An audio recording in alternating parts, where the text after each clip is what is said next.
Canada is quietly reshaping the balance of power in North American defense. While Washington insists that Ottawa finalize its commitment to the F-35, Prime Minister Mark Carney is taking the debate in an entirely different direction, slowing the process, questioning long-held assumptions, and backing a Canadian-built alternative where it matters most. This isn't hesitation, it's a strategic reset. For more than a decade, Canadian governments have treated the F-35 like an unavoidable destiny, a choice that simply had to be made because everyone else in NATO seemed ready to fly it. But the landscape has changed. Carney's government has reopened the evaluation process, extending the timeline, widening the analysis, and placing Sweden's Gripen E back on the table. This unexpected revival of the competition caught Washington off guard. Inside the U.S., officials in the Trump administration are becoming visibly impatient. Analysts close to the Pentagon have described Canada's pace as disruptive and inconvenient, especially as NORAD planning for the Arctic enters a critical phase. But Ottawa, for the first time in years, is unapologetically taking its time. The Carney government insists that Canada will not be rushed, pressured, or boxed into a multi-decade fighter commitment based on another country's political calendar. There are several reasons why Canada is slowing down, and almost all of them are rooted in today's political reality. Trump's second term has brought tariff volatility, supply chain friction, and a clear willingness to use economic coercion against allies. With that backdrop, signing a massive U.S. defense contract without careful evaluation would be reckless. A fighter jet program lasts 40 years. A bad policy out of Washington can last a weekend. The alternative on the table, Sweden's Gripen, is no longer seen as a symbolic protest option. Defense planners note that Gripen was designed for operations in harsh climates, from frozen runways to remote bases, conditions that mirror the Canadian Arctic more closely than those of most NATO countries. Gripen maintenance crews can operate with smaller teams and simpler equipment, and the aircraft's turnaround time is significantly faster in contested or dispersed environments. These are practical advantages for a nation that must defend vast territory, not just dense airspaces near European borders.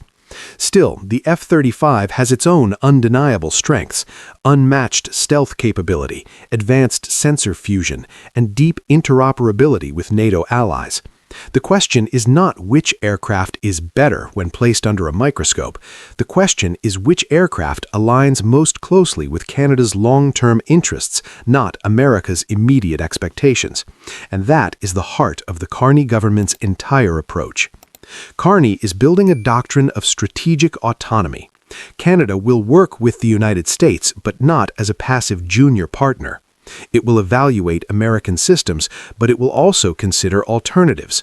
Most importantly, it will not allow Washington, especially under a president whose policies shift aggressively from month to month, to dictate decisions that shape Canada's defense posture for decades. This is why the F-35 debate no longer exists in a vacuum. It sits inside a broader shift in how Canada understands sovereignty. And the clearest evidence of that shift appears in the second half of this story. Just as the Americans increased public pressure over the fighter program, Carney's government announced a decision that dramatically reframed the conversation. Ottawa approved a major purchase of 6 Bombardier Global 6500 aircraft for the Royal Canadian Air Force, a deal worth more than $700 million. These jets will replace the aging fleet of Challenger aircraft and serve a wide range of missions: medical evacuations, humanitarian response, command and control operations, and Arctic deployments. But the true significance goes far beyond their role in the sky. Every one of these aircraft is designed and assembled in Canada. More than 60 domestic suppliers contribute to the program.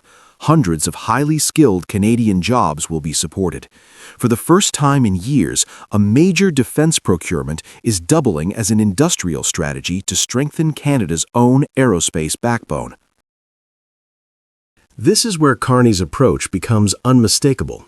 Instead of responding to U.S. impatience by accelerating an American purchase, he responded by investing in Canadian capability. At a moment when the United States is escalating tariffs and applying pressure at the negotiating table, Ottawa chose to reinforce its own industrial foundations rather than deepen its dependency. The Bombardier decision is a quiet but powerful statement. It demonstrates that Canada is perfectly willing to spend on defense, but not automatically in the direction Washington prefers. It also proves that Canada can build world-class aircraft of its own, and that maintaining this domestic expertise is itself a core component of national security. A country that cannot manufacture its own advanced airframes becomes vulnerable, not just militarily, but economically. For the United States, the optics are uncomfortable. Washington has grown accustomed to allies who default to American equipment. Seeing a G7 country and a neighboring NORAD partner assert its independence is a reminder that American leverage isn't what it used to be. It is even more striking given the timing, arriving just months before the 2026 USMCA review, where leverage will matter more than rhetoric. Carney's emerging doctrine is becoming clear. Diversify trade partners, diversify defense partners, support domestic industries, and avoid putting all strategic eggs in the Washington basket. Canada is not turning away from the United States, but it is making sure that partnership does not become dependence. In a world where alliances are tested by political volatility, that is not just smart policy, it is survival. By reopening the fighter jet debate and refusing to bend to U.S. pressure, Carney has signaled that Canada will define its military future on its own terms. And by investing nearly $1 billion into Bombardier, he has shown that defense procurement can double as an industrial renaissance that strengthens sovereignty at home. Canada now stands at a crossroads that is bigger than F-35 versus Gripen. It is a moment where the country must decide whether its defense posture will be shaped by old assumptions or by the realities of a new geopolitical era. So here's the question for viewers. Should Canada lock itself into the U.S.-built F-35 or embrace a strategy that preserves maximum independence for the decades ahead? And perhaps the more important question is this: are we witnessing the moment Canada steps out of America's shadow and begins building a defense identity that finally stands on its own? You know, that's just an ongoing thing. It expires in about a year, and we'll either let it expire or we'll maybe work out another deal with Mexico and Canada. But look, Mexico and Canada have taken advantage of the United States, like just about every other country, in all fairness. It's not them. I'm not blaming them. And we just heard some fresh comments from U.S. President Donald Trump about where he stands. The trade agreement between Canada, the U.S., and Mexico is up for review next year. Donald Trump has once again threatened to blow up the Canada-US-Mexico agreement. But this time, something is different. Canada didn't flinch. While Washington under Trump drifts into uncertainty, from tariff fights to lawsuits to open talk of abandoning major trade frameworks, Canada suddenly looks like the stable anchor of North America. Investors are noticing. Capital is slowly drifting north, supply chains are recalibrating, and Ottawa finds itself with leverage Trump never expected. At a high-profile hearing in Washington, senior U.S. trade officials signaled that President Trump may let CUSMA expire in 2026, or even withdraw unilaterally. Reuters added that the White House is seriously evaluating a year-to-year replacement, or even splitting USMCA into two separate deals, one with Canada, one with Mexico. Trump repeated his familiar line: "We'll either let it expire or work out another deal." Prime Minister Mark Carney, who was in Washington for a FIFA event, did not treat the comment like a crisis. His government simply reiterated that Canada would protect its interests calmly and methodically. Mexico, meanwhile, made clear it wants an early USMCA review to restore investment confidence after a turbulent year, and from Ottawa's perspective, any renegotiation must be trilateral, because a fragmented North America only serves Washington's interests, not its partners. Trump's approach hasn't changed since NAFTA was renegotiated: create uncertainty, push markets to panic, and force trading partners to beg for stability. It worked 8 years ago when Canada was more dependent on U.S. access and less confident on the global stage. But the world of 2025 is not the world of 2017. The U.S. economy is wrestling with inflation, volatile markets, and an internal industrial backlash against open-ended tariffs. Major retailers, including Costco, are openly challenging Trump's tariff authority in U.S. courts. Agricultural exporters are warning about retaliatory pain, and Republican governors privately signal mounting discomfort with another prolonged trade war. In this climate, Trump's threats don't land the way they used to. When he says he can walk away, Canada now understands something critical. Washington no longer projects the stability required to sustain its leverage. The real headline this week was not Trump's threat, but Canada's refusal to react emotionally. Carney's team projected a message that resonated far beyond Ottawa. Canada will not negotiate from fear, and it will not act like a country desperate for American permission. Analysts made the point bluntly. If Canada signals it wants the deal at any cost, it gives up every ounce of bargaining power. The Carney government appears fully aware of this. Canada existed before NAFTA, it survived the Trump trade wars of the past decade, and it continues building export pathways that soften dependence on a single market. More importantly, Canada's modern industrial strategy, from clean energy to critical minerals and AI, now attracts global partners who value predictability over chaos. Trump expected Ottawa to scramble. Instead, he ran into something he rarely encounters: a confident, steady counterpart. A subtle but powerful development is unfolding beneath the surface. Trump's advisors have openly discussed splitting USMCA into 2 deals so the U.S. becomes the central hub of North American trade.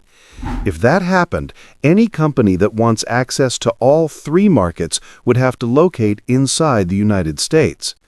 But the past few weeks revealed that Canada and Mexico are far less willing to be separated than Trump imagined. Ottawa and Mexico City now share the same assessment. Trilateralism is essential.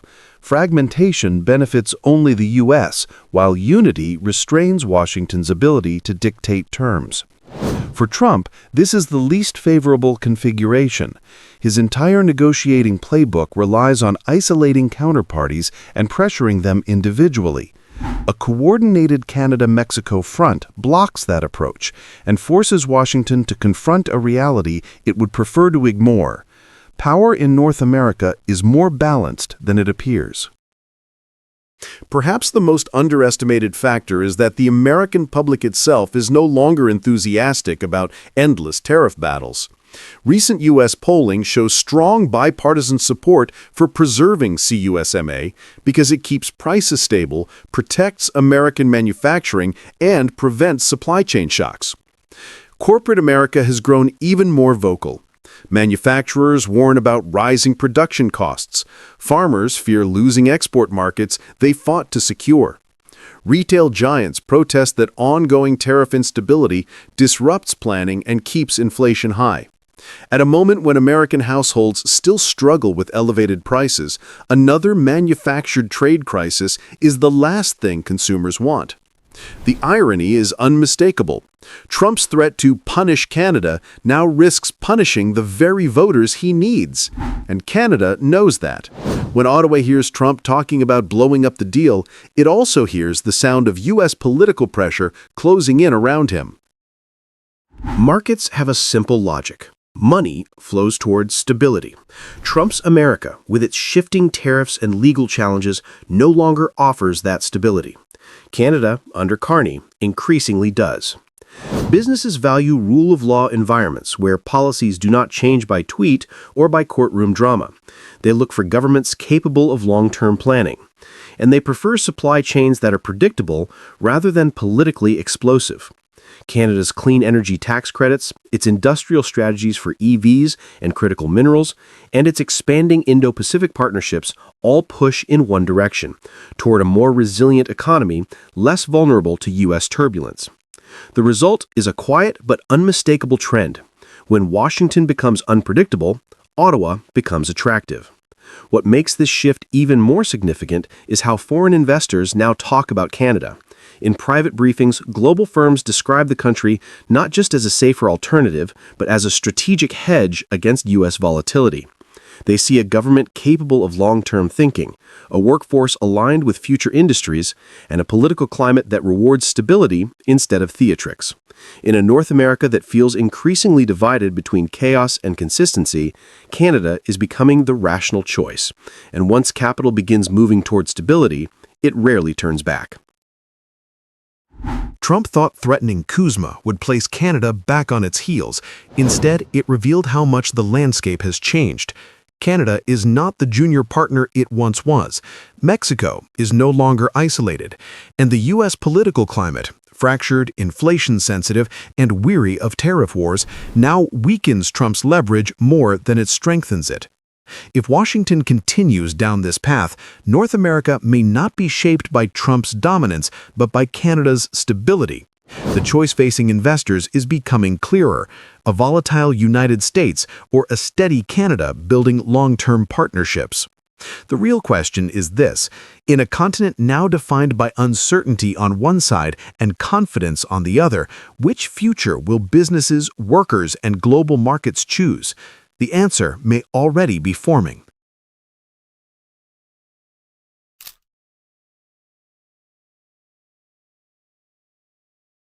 Subaru just sent a message louder than any political headline out of Washington. In response to Donald Trump's escalating tariff regime, the Japanese automaker has begun redirecting production of Canada-bound vehicles away from Indiana and back to Japan. It is a shift no U.S. official wanted to see, a shift that signals a deeper truth. Global companies now see Canada as the stable, reliable market, and the United States as the risky one. For years, the assumption in North America was simple: if you built cars for Canada, you built them in the U.S. That era just ended. The news broke quietly but hit the industry like a shockwave. Subaru, one of Japan's most respected automotive brands, has decided to stop relying on its American assembly lines for certain models destined for the Canadian market, choosing instead to build those units in Japan. This is a targeted shift, not a wholesale exit. Subaru still produces vehicles for American consumers in U.S. plants, but for Canada, the company has determined that sourcing directly from Japan is the safer, more predictable path. That calculation is grounded in real economic pressures. Under Trump's tariff escalations, U.S. factories face sharply higher costs when using Canadian aluminum, Canadian steel, and Canadian auto parts, all essential to modern vehicle manufacturing. At the same time, Canadian retaliatory tariffs on U.S.-assembled cars remain a real risk. By rerouting Canada-bound production to Japan, Subaru avoids this entire layer of tariff volatility. This realignment reflects exactly what major outlets such as Reuters, CBC, and Bloomberg have documented. Global manufacturers are quietly rewiring supply chains to minimize exposure to U.S. political instability. For decades, policymakers in Washington assumed tariffs would force foreign automakers to expand production in the United States. Instead, companies like Subaru now treat the U.S. as a political variable rather than a production advantage. Economists across North America have repeatedly warned that erratic tariff swings create risk premiums that push global firms to reconsider where they build for foreign markets like Canada. The problem isn't labor, it isn't logistics, it's political volatility. A simple White House announcement can change the cost of an entire supply chain overnight. Manufacturers cannot plan multi-year production cycles on that foundation, and they won't. In contrast, Canada presents a consistent, rules-based environment. Prime Minister Mark Carney's government has anchored Canada's industrial strategy in predictability, long-term clean tech incentives, stable trade agreements, and a diplomatic posture built on reliability.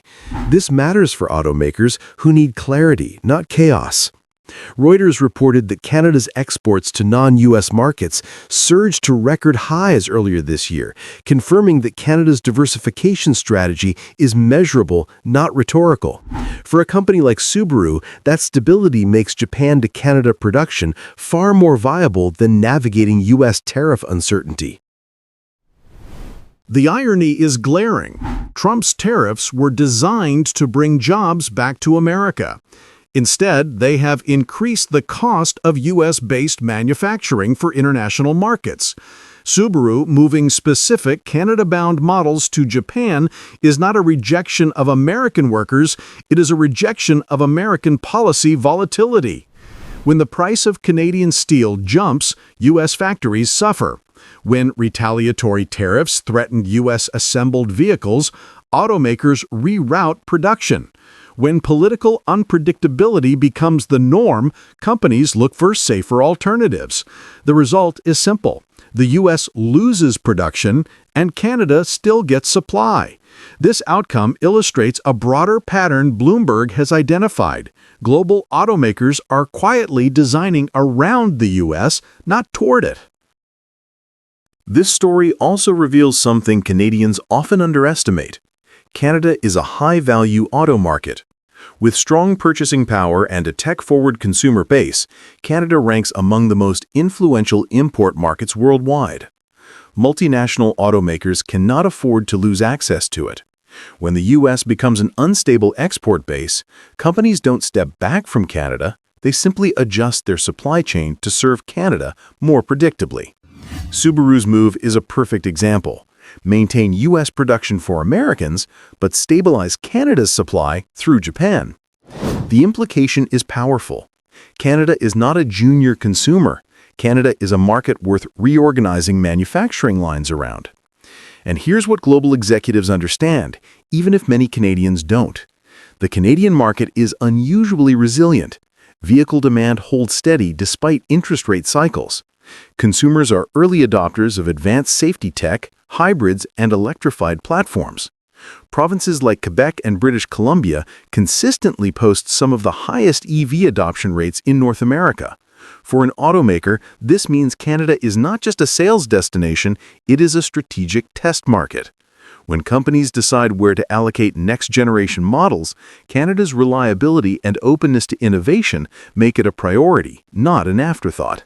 That's why supply chains bend toward Canada when uncertainty rises elsewhere. Subaru's adjustment also fits into Canada's broader geopolitical shift. Over the past year, Canada has strengthened industrial and trade linkages with Japan, South Korea, Singapore, and other advanced Asian economies. Carney's new Security and Defense Cooperation Partnership with South Korea and the upcoming diplomatic outreach to Japan reinforce one theme. Canada wants stable partners, and Asia's industrial giants increasingly see Canada as a dependable anchor. Japan, in particular, has expanded its investment footprint across energy, clean tech, and critical minerals, areas where Canada holds unique advantages. Subaru's decision, while limited in scale, is aligned with a wider strategic convergence between Canada and Asia's advanced industrial economies. Subaru's decision is not a mass relocation. It's a strategic correction. But its symbolism is enormous. It reveals how global automakers separate their production lines when U.S. policy becomes unstable. It shows that Canada's importance as a standalone market is stronger than many realize. And it demonstrates that Washington's tariff-first strategy is pushing companies to design supply chains that bypass the United States when serving countries like Canada. This isn't the end of U.S. auto manufacturing, but it is a warning sign. If tariff volatility continues, more companies will make similar targeted adjustments, and Canada, with its stable policies and global partnerships, will remain the predictable destination in a turbulent world. The question now is simple. How far will this trend go, and how much leverage will Canada gain as global manufacturers continue to hedge against American unpredictability?